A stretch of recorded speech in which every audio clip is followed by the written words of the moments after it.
from KXAN News.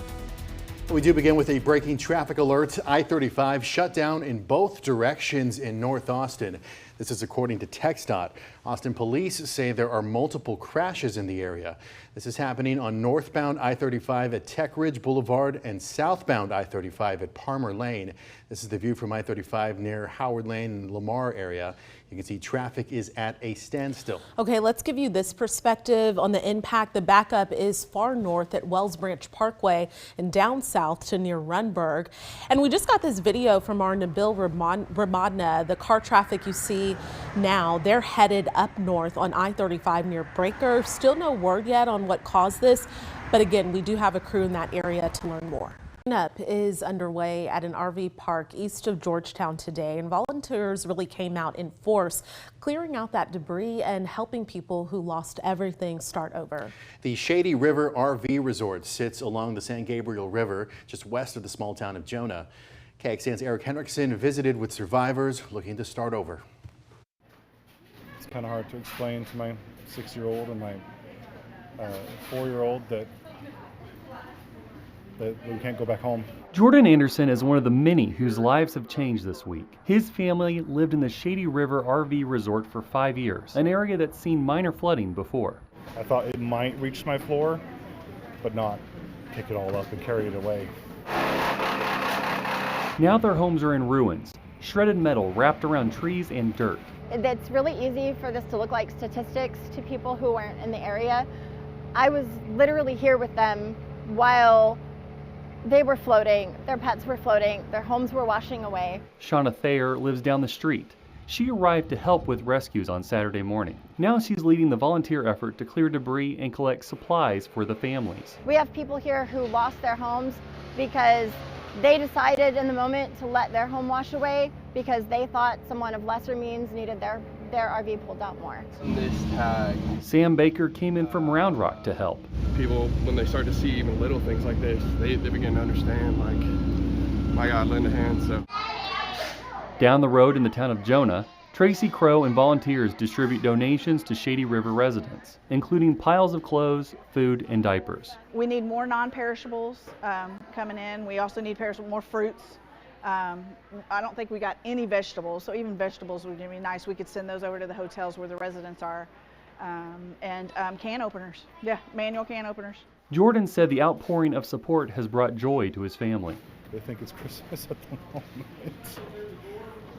But they've cried more than once at night when we can't go home and they want to. The biggest concern here is that donations will eventually dry up, and this is a months-long recovery process. In Williamson County, Eric Henriksen, KXAN News. And if you want to donate to help people living in that community, we have a link under the How to Help story over at KXAN.com. Most families continue to grieve after Friday's flood, and the search continues to find those who were missing. People and businesses have really stepped up to show support. And so many are donating money and supplies to help the victims of the catastrophic flooding. KXAN's Nabil Ramadna joins us from West Austin with stories from those who are helping our neighbors, Nabil, rebuild their lives. Yeah, that's right. I think a question that comes up many times is, how can I help? And there are a number of ways. We've seen volunteers going down to Kerr County, Burnett County, Travis, Williamson, all across Central Texas. But there are other ways to give back as well. You don't even have to leave the Austin area. In fact, you can show up to a place just like this, Flo's Wine Bar and Bottle Shop. This is just one of the many businesses that's giving back in this desperate time.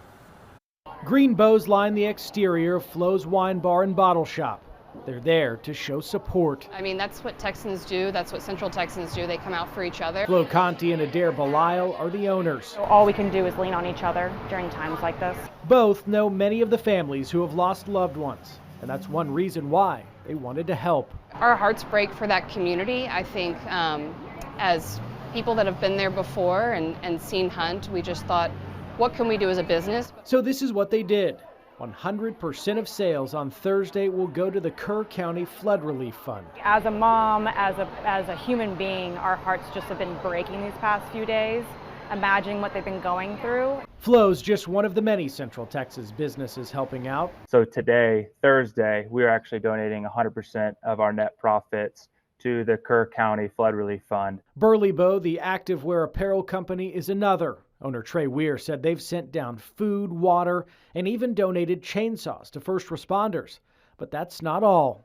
It's easy for us to donate clothes, right? We make those, so we knew we wanted to help there. There's going to be families that lost everything. A small gesture that will go a long way. I mean, it's our backyard. It's the people who've supported us for 10 years.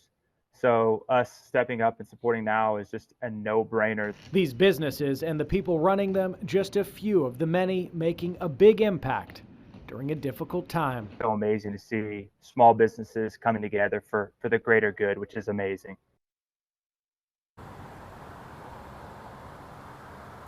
And for the next few days, there are a number of businesses, restaurants around Central Texas that will be giving back. You can check out on KXAN.com. We've got a full list today, tomorrow, into the weekend, and then beyond that as well. I do want to point out behind me here, you can see some of those green ribbons around the exterior of flows here. That's to remember and honor those young girls that died at Camp Mystic. But again, there are so many more still missing. If you do have the means to give back, this is a perfect opportunity. Just stop by one of these many restaurants or businesses. Reporting live, Nabil Ramadna, KXAN News. All right, Nabil, thank you very much. Well, volunteers like the nonprofit Mercy Chefs are working to provide lunch and dinner for first responders, for survivors, and families of the victims.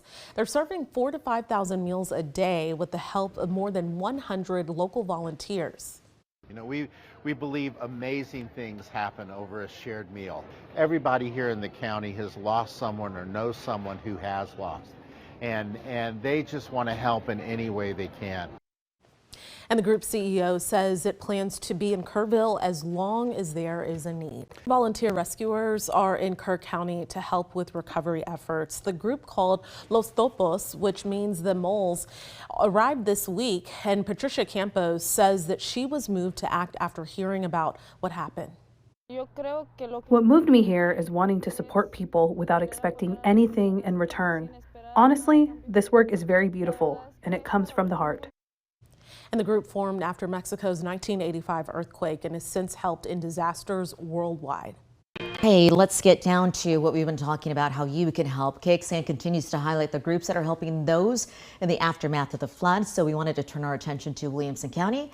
And with me, we have Amy Merida, the Executive Director with the Central Texas Community Foundation. Thank you for being here. Yes, it's my honor. Okay, give us a little background for our viewers. What exactly does the foundation do?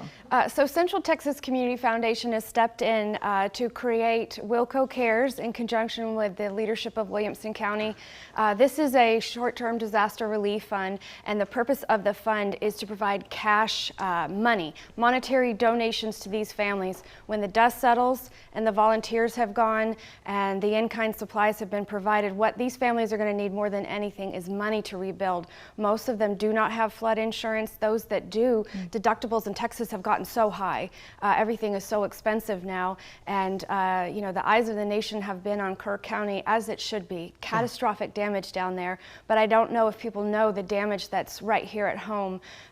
Just working with the county with emergency management services, almost 50 structures have been completely damaged, destroyed, lost.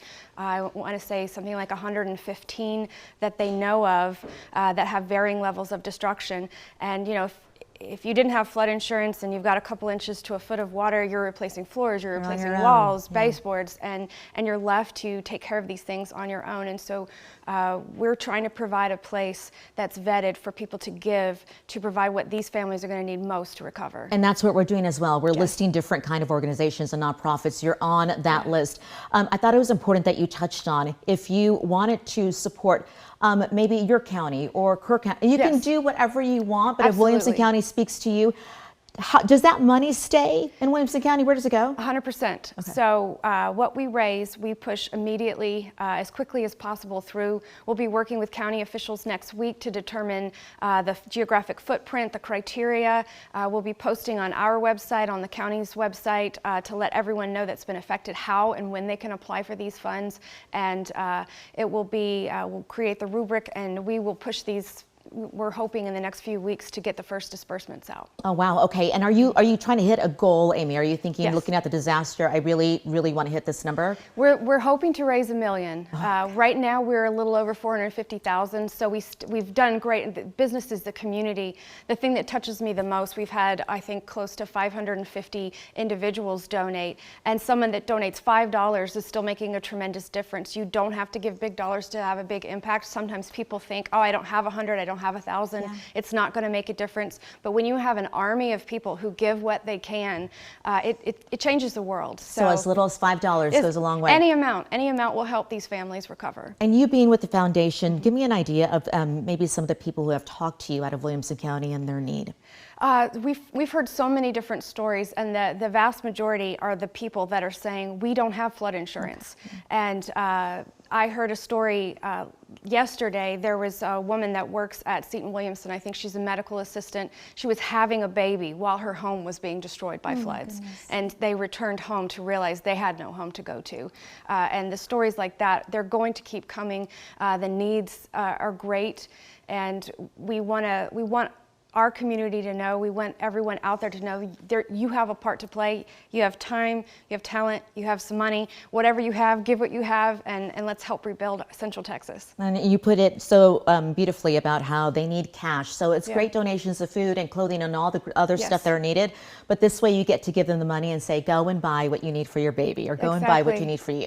On your website, there's a way to donate? Yes. Okay. ctxcf.org. Right at the top, you'll see flood relief, and you can donate right there. Amy, thank you for everything that you do and your foundation. That website's going to be on our website at kxan.com. All you got to do is scan that QR code. It takes you right to the list of organizations that are helping out.